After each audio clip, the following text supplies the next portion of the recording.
What's up, guys? Welcome back to another video. So with the first round of the 2025 NHL Draft behind us, the first 32 picks done.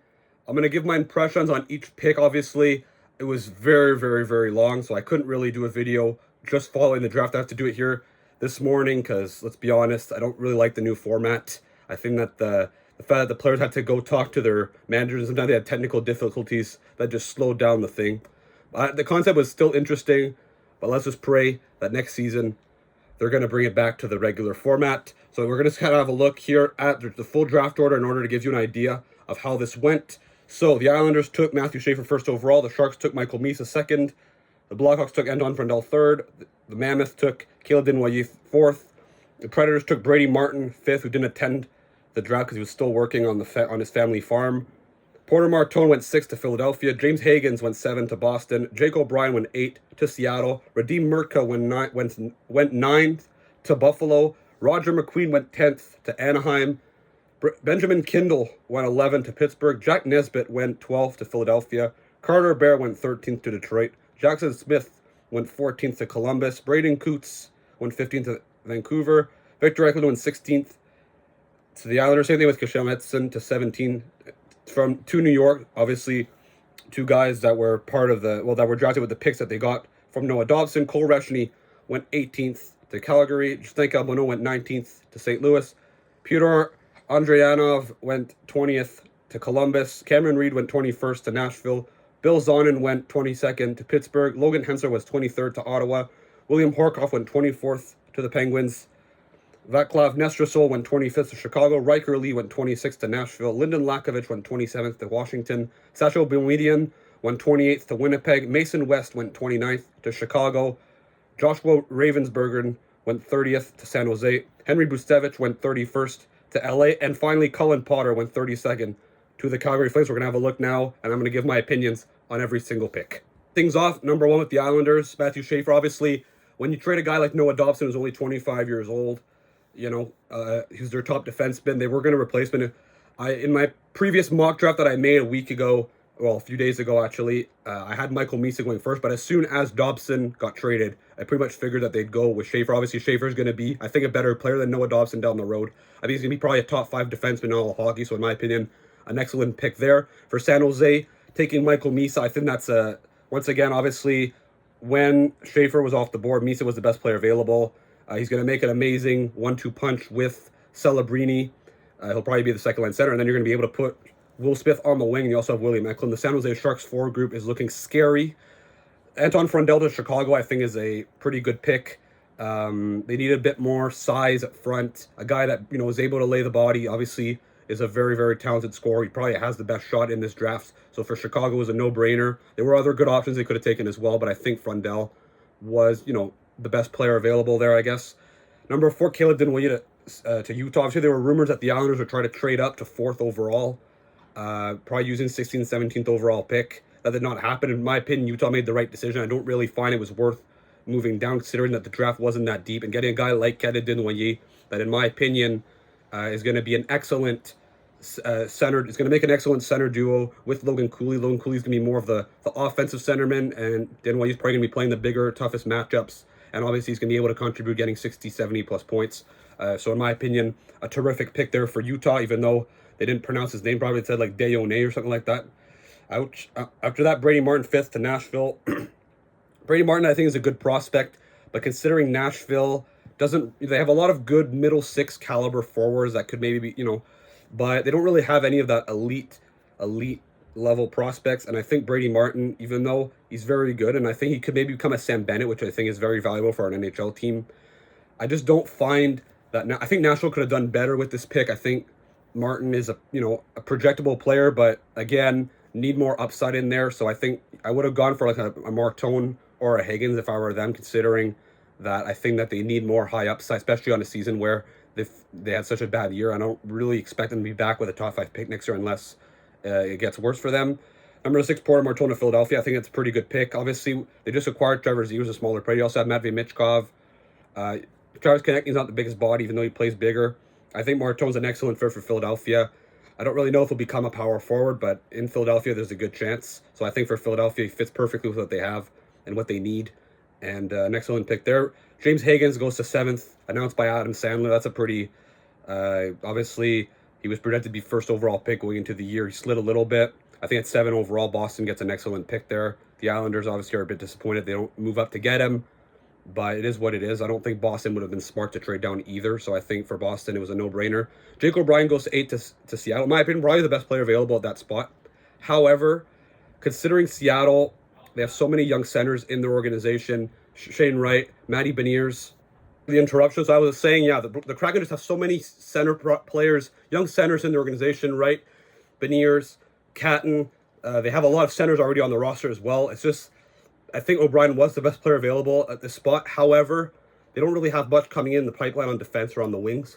And I think they would have probably been better off going with a player that fits more, because I don't really like the way that they're building their team. I understand centerman you can trade. Maybe it is a pre-move in order to trade a guy like Beniers who has been disappointing. We'll see. But I think for Seattle, good player, not the greatest fit. Now at number 9, the Buffalo Sabres took Radim Murtka, obviously a 6'6" right-handed defenseman, something they've been missing for quite a while now. Obviously, they just traded JJ Turka for Michael Kessering, really putting an emphasis on that. They really need a right-handed defenseman. They're probably also going to trade Bowen Byram in the next couple of days, maybe by the time that this video is published. So I think that for Buffalo, it was kind of, it was as expected. They would go with Radim Murtka if he was available. After that, Roger McQueen goes to Anaheim at 10. Obviously, McQueen is a boomer bust type of prospect. Obviously, we know his back problems. But I think McQueen, considering Anaheim has so many good young forwards in the organization, they could afford to take a risk on a guy like, took a chance on a guy like McQueen, who has a lot of upside. If everything goes right, he could become a Tage Thompson. And if the Sabres have him, they have Carlson, they have Gauthier, they have Seneca, they have, they have so many good, big McTavish. They have so many bigger young forwards that Anaheim could be scary. Benjamin Kindle goes 11 to Pittsburgh. That's kind of a surprise pick. However, I think Benjamin Kindle is a very, very talented prospect. This could be a really smart pick. I'm not going to really judge it right now because I do think there were maybe some players that I thought they would take, but I'm not going to criticize it because I do think that Kindle was a solid pick there for Pittsburgh, even though it was a little off the board. Jack Nesbitt goes 12 to Philadelphia. Obviously, they traded up. They traded, I think, 22nd and 31st. In my opinion, this was a reach. In my opinion, they could have probably gotten Jack Nesbitt at 22nd if they wanted to. Maybe they thought maybe there would be a team after that would take him, so they wanted to make sure that they would get him. But in my opinion, it wasn't worth up to trade up for this guy. He's probably going to become a third liner. Kind of reminds me last year when they traded down, they passed up on Zeev Boom to take Jet Luchenko. Philadelphia needs more high-end talent, and I don't really see Jack Nesbitt being worth a 12th overall pick personally. And then 13th, Carter Barrett to Detroit. In my opinion, one of the better picks in this draft. An excellent player, an excellent pick, even though obviously he lacerated his Achilles heel, partially. But I think Carter Barrett is an excellent fit for Detroit. He's going to bring some grit, and he's a guy that's going to go score to the net. They have a lot of players that are more perimeter guys. Here he's a guy that's going to actually go to the net, and I think he's going to be a very productive NHL player. 14, Jackson Smith to Columbus. I think this is also another solid pick for Columbus. They need more defensive help probably. They trade away David Jiricek. I think Jackson Smith, he's kind of a boomer bust type of guy where he could become an elite player, but he could also, because he does have, some deficiencies in his game, especially in his decision making, it could cost him. But I think that for Columbus, it was worth taking at 14. Braden Coots, number 15 to Vancouver. I think that's an okay player, more of a high floor type of guy. But I would have probably gone for more of a high ceiling player because they do have a lot of middle six caliber players on their team already and coming up. So I think that for Vancouver, it's okay, but again, not some amazing pick, not some amazing value pick. However, at 16, Victor Eklund, in my opinion, is an excellent pick. Same thing with Keyshawn Atchison at 17. Considering they traded Noah Dobson for the 16 17th overall pay, I think getting Eklund, Atchison, and also getting Emil Heineman that trade, I think that's pretty solid work from Matthew Darsh, considering they traded, I think, the best player in that deal. I think Eklund I thought he'd be a top 10 pick. He goes to 16. I don't understand why he falls. I understand he's not the biggest guy, but he is such a hardworking player. He's a dog on a bone. I think that's an excellent pick, and I think Atchison's going to be, a wrecking ball on defense. Cole Reshny, 18 to Calgary. Calgary has this tendency of drafting a lot of, skilled players over the last few years without really concentrating on their size. I think Reshi has potential to be a second line center in the NHL. So I think that's a solid pick there for Calgary. Justin Calbano, 19th, my opinion. Another steal there. I thought Calbano would go like 13th, 14th at latest, honestly. And he goes to 19th. I think Calbano is an excellent player. He's a power forward. I think he'd be an excellent fit on the St. Louis Blues, who do have other young forwards, but maybe there's been rumors of Jordan Kyrou recently, but he could maybe be a guy that could, to some degree, bring what Jordan Kyrou brings right now in 2, 3, 4 years. Pyotr Andrianov to Columbus, the first goaltender taken. Kind of a surprise pick. He was more projected to be like in the second round, late second round. They're taking a chance on a guy. He's not the biggest body, but he's not the tallest goalie, but he is a very athletic guy. It's a chance they're willing to take. They're looking for some goalie prospects. Maybe they preferred him more than Ravensbergen. So I'm not going to kill them for this, even though they probably could have gotten him in the second round if they wanted to. Cameron Reed to 21st to Nashville. A great pick there for the Predators. They don't really have that much on defense coming up, aside from Tanner Molendyk. I think Reed could become a very, very good defenseman, even though he's not the biggest guy. Bill Zonin to Pittsburgh at 22nd. A bigger guy. Not really the highest upside, but they took a chance on him at 22nd. Logan Hensler, 23rd to Ottawa. I think that's an excellent pick there for the Senators. Honestly, a steal. In my opinion, Hensler, I don't understand why he was slipping on a lot of draft rankings. Not suggesting he should have been top 10 pick, but I think a guy around 15 would have been fair to get him. Ottawa should get, they don't really have that much depth on the right side long term, so I think getting a guy like Hensler is an excellent pickup for them, which, in my opinion, is going to be a very good top 4 defenseman. William Horkoff, another bigger guy that Pittsburgh takes. Pittsburgh, obviously, I think a lot of teams, they were taking bigger bodies with not as much upside. I think Horkoff is another example of that. Vaclav Nestor still to Chicago. I think a solid pick there. Riker Lee, 26 to Nashville. Obviously, he's a guy that grew a lot in the last year. I think he's a guy that, if everything goes right, he could become a very good, effective player for the Predators. So I think that was a solid pick there. Lyndon Lakovich, 27 to Washington, which I think is a steal. I think the big reason why he fell down is probably because maybe his lack of competitiveness, maybe. But I think the skill is there. I don't really think he'll develop to a power forward, but I think on a team like Washington that has other physical guys, he won't have the pressure to be that type of player. So I think Lakovich is an excellent pickup for the Caps. Sasha Boumedian to Winnipeg, I think he's a solid defenseman. Winnipeg doesn't have that much coming up on the blue line, so I think that was a solid pickup. Mason West of Chicago, obviously, we know his story. He was debating between going to football and hockey. He chose hockey.